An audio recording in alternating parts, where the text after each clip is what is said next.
Le corps est constitué de milliards de cellules, chacune ayant sa mission.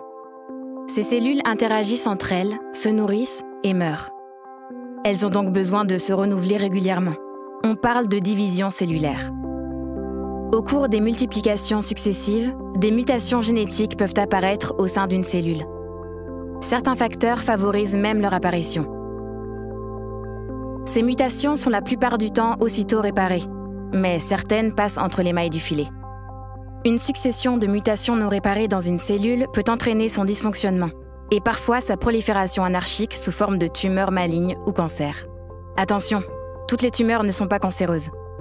Certaines tumeurs sont dites bénignes. Ce sont des amas de cellules non cancéreuses avec très peu de mutations qui se développent localement et lentement, sans aucun risque de récidive si elles sont enlevées complètement.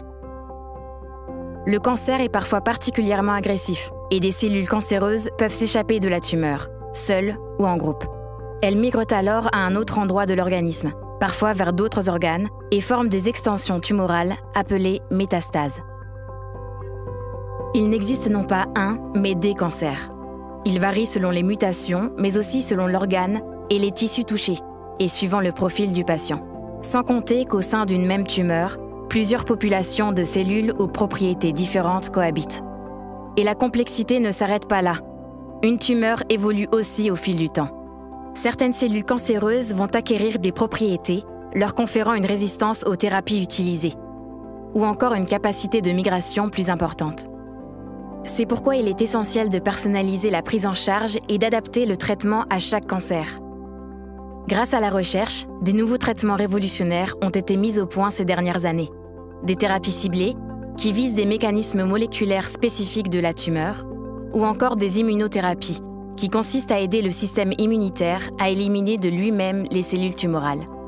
Mais il faut poursuivre les efforts pour identifier des facteurs de risque afin de mieux les prévenir, pour mettre en évidence des biomarqueurs pour un diagnostic toujours plus précoce, gage de meilleures chances de guérison, pour comprendre les mécanismes moléculaires impliqués dans la cancérisation pour développer des thérapies innovantes, pour explorer les phénomènes de résistance aux traitements pour les contourner. De nombreux défis restent à relever par les chercheurs pour demain diagnostiquer plus tôt certains cancers et offrir un traitement efficace à tous les patients. Contre le cancer, la recherche avance. Mobilisons-nous pour l'accélérer encore. La FRM soutient chaque année près de 400 projets de recherche sur toutes les pathologies. Faites un don sur frm.org.